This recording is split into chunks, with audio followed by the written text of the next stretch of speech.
नमस्कार, सी न्यूज़ भारत में आपका एक बार फिर से स्वागत है।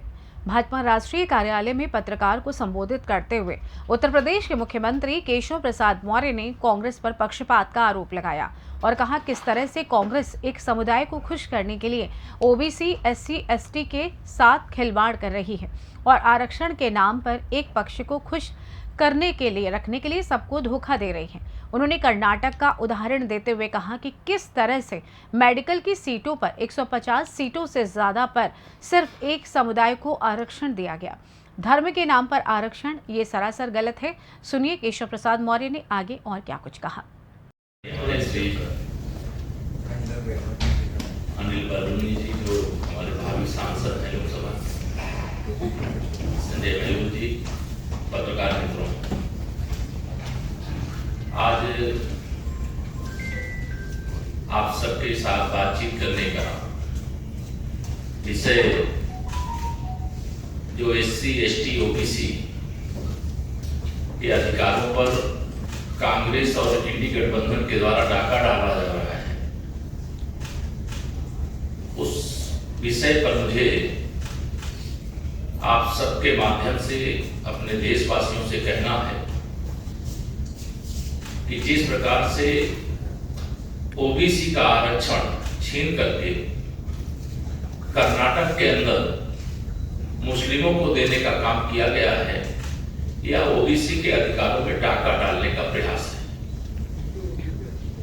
भारतीय जनता पार्टी सदा से सबका साथ सबका विकास की पक्षधर रही है। कांग्रेस का इतिहास सदैव तुष्टीकरण की या घिनौनी राजनीति से भरा रहा है। जिस प्रकार से कांग्रेसी प्रधानमंत्री श्री मनमोहन सिंह जी ने अपनी जो नेशनल काउंसिल की जो बैठक 9 दिसंबर 2006 को संपन्न हुई थी, उस बैठक में कहा था कि देश के संसाधनों पर पहला हक मुसलमानों का है। यह भारत के संविधान के विरुद्ध था।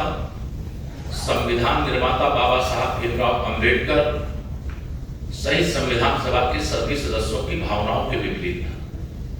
कांग्रेस की यह जहरीली मानसिकता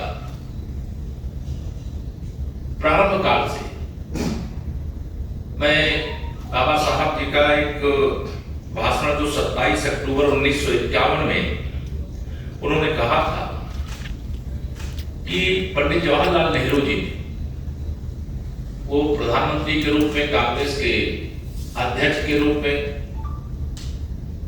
उन्होंने कभी दलितों की बात नहीं की। जब भी वो बात करते थे तो केवल मुसलमानों के हित की बात करते थे। देश का विभाजन भी हुआ, उसका दंश देश ने झेला और बड़े पैमाने पर नुकसान भी हुआ। और जो भारतीय जनता पार्टी की ओर से यह आरोप है कि देश के संसाधनों पर पहला हक मुसलमानों का है, यह प्रधानमंत्री के रूप में मनमोहन सिंह जी ने एक बार नहीं, दूसरी बार भी मुंबई की एक प्रेस कॉन्फ्रेंस में उन्होंने इस बात को दोहराया भी था कि इस देश के जो संसाधन है उस पर पहला हक मुसलमानों का है। कांग्रेस के ही द्वारा कर्नाटक के अंदर मंडल आयोग की सिफारिश जो आई थी, उस सिफारिश के अनुसार जिन मुस्लिम समाज के लोगों को उस में शामिल नहीं किया गया था, उनको भी आरक्षण देने का फैसला कांग्रेस की कर्नाटक सरकार ने किया है।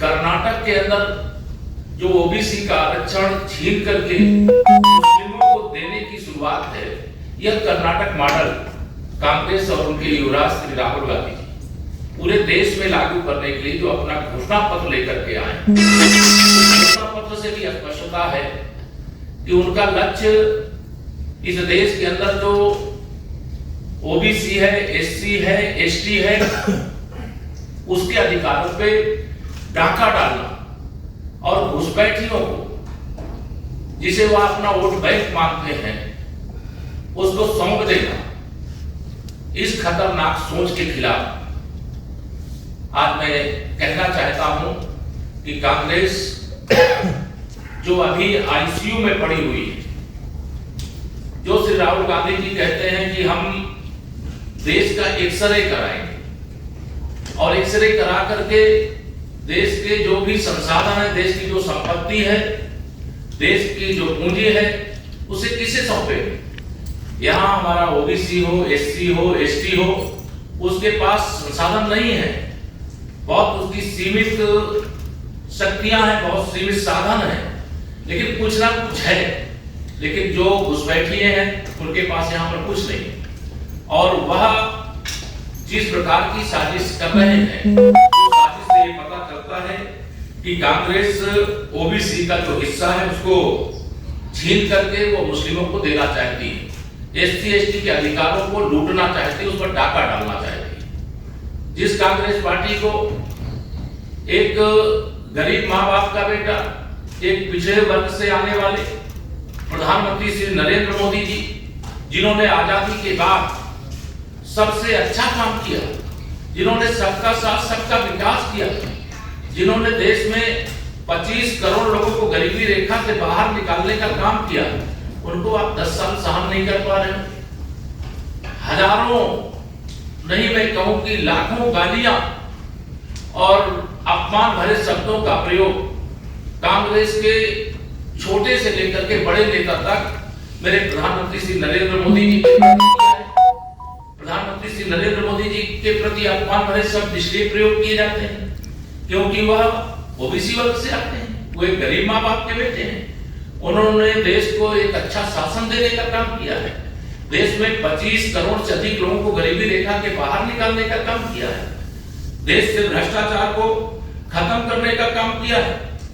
इन्होंने अपना जो इस बात का घोषणा पत्र है, उस घोषणा पत्र में स्पष्ट कहा है कि इस देश में कांग्रेस के घोषणा पत्र के अनुसार अगर उन्हें अवसर मिलेगा तो वो बहुसंख्यकवाद को समाप्त करने का काम करेंगे। ये बहुसंख्यक कौन है इस देश में? बहुसंख्यक इस देश के अंदर अगर कोई है तो वो ओबीसी है, वो एससी है, वो एसटी है। नई दिल्ली से सी न्यूज संवाददाता दीपक सिंह की रिपोर्ट। फिलहाल इस खास रिपोर्ट में बस इतना ही। देश दुनिया की तमाम खबरों की जानकारी के लिए देखते रहें सी न्यूज भारत। हर खबर आपके साथ, आपके हाथ।